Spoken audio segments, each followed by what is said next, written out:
Concerns over health and safety problems around Mass Ave and Cass Boulevard are getting more urgent. The area has long been a hub for people struggling with substance use and seeking help with recovery. On top of new challenges resulting from the pandemic, there have also been acts of violence, especially near the Comfort Station on Atkinson Street that officials recently closed for reevaluation. But the side effects also extend to surrounding neighborhoods and businesses. That's why problems have prompted calls for action by the Newmarket Business Association and by a group of area residents. To share their concerns tonight are two members of the South End Roxbury Partnership, Marla Smith and Andrew Brand. I'd like to thank you both very much for taking the time to be with us. Thank you for having us. Thank you. I want to start with Andrew. I just described how bad things have been getting lately, but what do you see in the near future? How bad do you think it's going to get? Some of that depends on the new mayor. I certainly hope that she takes I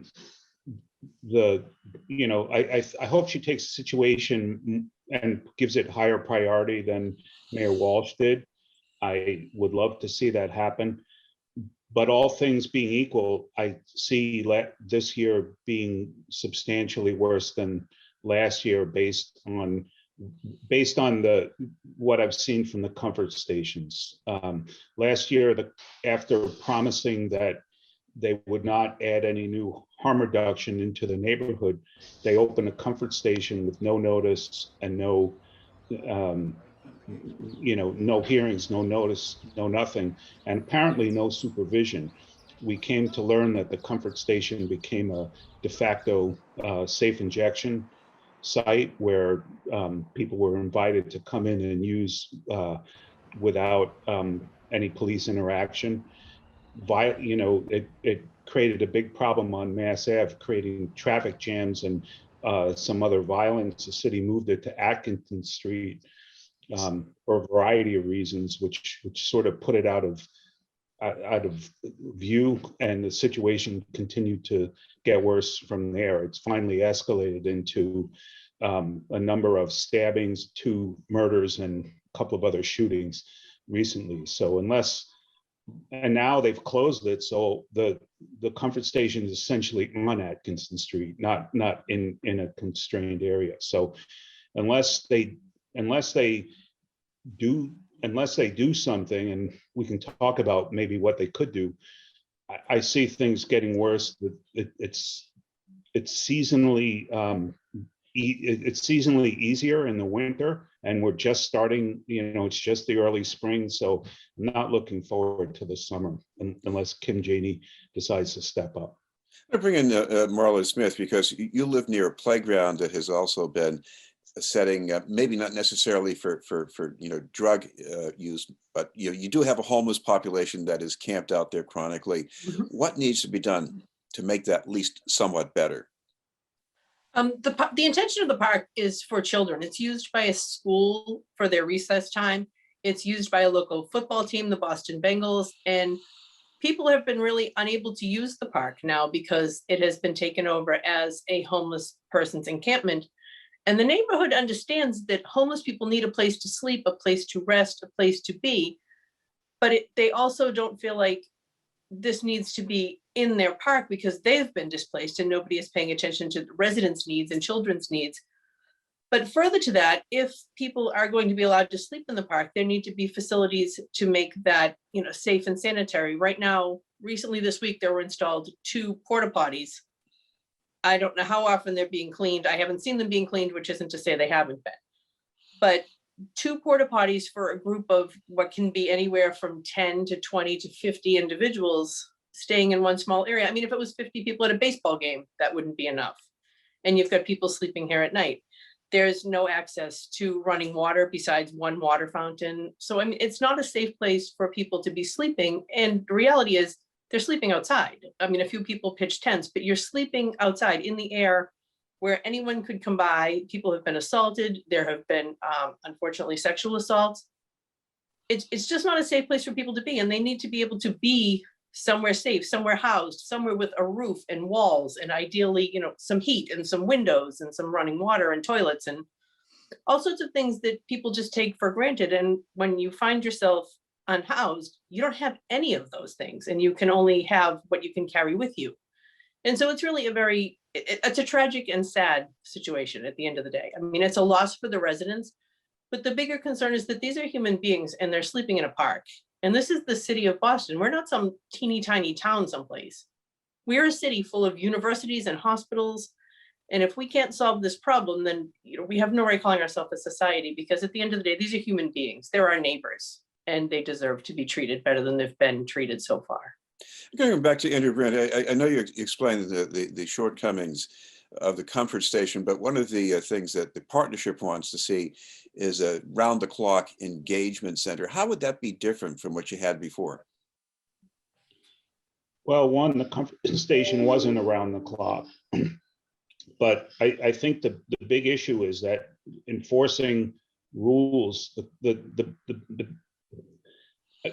one, there are mixed opinions on what should happen with the comfort station, but I think everyone can agree that if it is open, there needs to be rules. It needs to be a place where you can go to get safe and maybe use the facilities, get a drink of water, and whatever other services are provided. The city also opened an engagement center a number of years ago, and that was much better supervised. And it actually, there's a tiny library in there.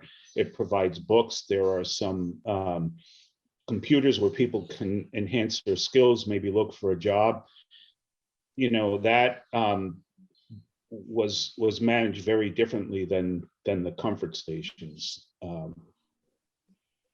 Right now, I think one of the challenges with a lot of what Boston has been doing is they add in all these services, and they're popular with the homeless population, and so they get more customers essentially than they can manage, and it becomes a problem for the neighborhood, and also a problem for the people trying to use it, because it's very overcrowded and not managed.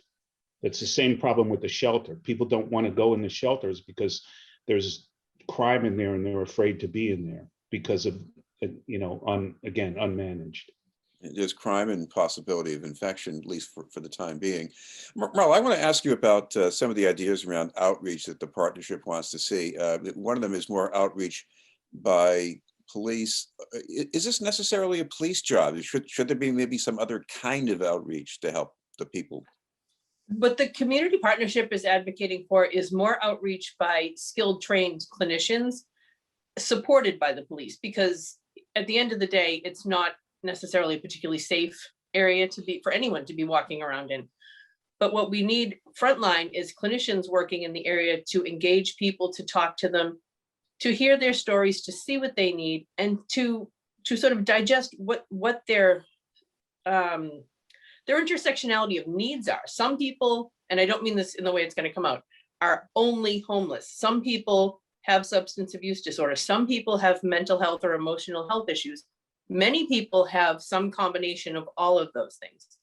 And so to treat people in a one-size-fits-all way of, you are here, so we're putting you here, doesn't work. We need people, clinician people, trained people, nurses, doctors, people with substance abuse experience, both working with people and perhaps having had substance abuse themselves, people in recovery who know what the struggles are. And so we need all those frontline people, and we need them backed up by the police, because as Andrew mentioned earlier, there have been 10 stabbings and 2 homicides, and I believe 2 shootings, but not everything gets fully reported to everybody. And not only that, there's been a tremendous number of vehicle collisions from people, stepping into the street under the influence. And, there's a lot of harm going on down there, and a lot of it could be avoided. Andrew, I know that people in Boston would like to see a new bridge to Long Island, less resistance from the city of Quincy, maybe. But even if that worked out, don't you still have to wait a long time for those things to come together? If we count on Long Island being the only place we can get people treatment, yes.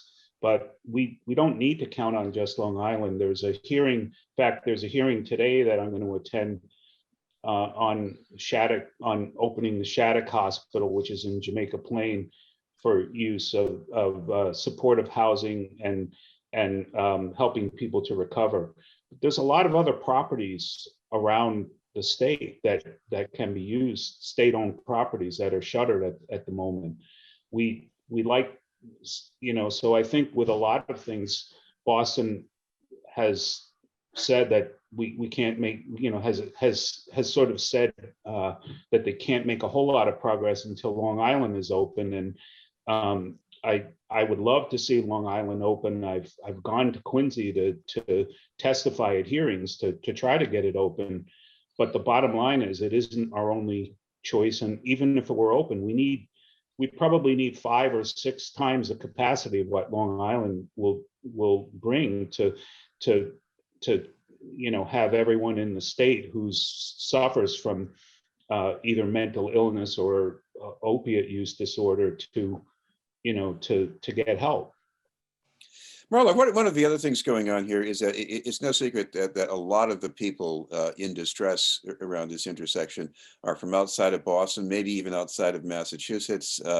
Activists really dramatized that last year by taking those needles to the driveway of Governor Baker. But aside from questions about the dramatization here, does the state really need to do more about this? The state absolutely does need to do more, because this has been centralized down here at Mass and Cass, or as the media likes to call it, methadone mile.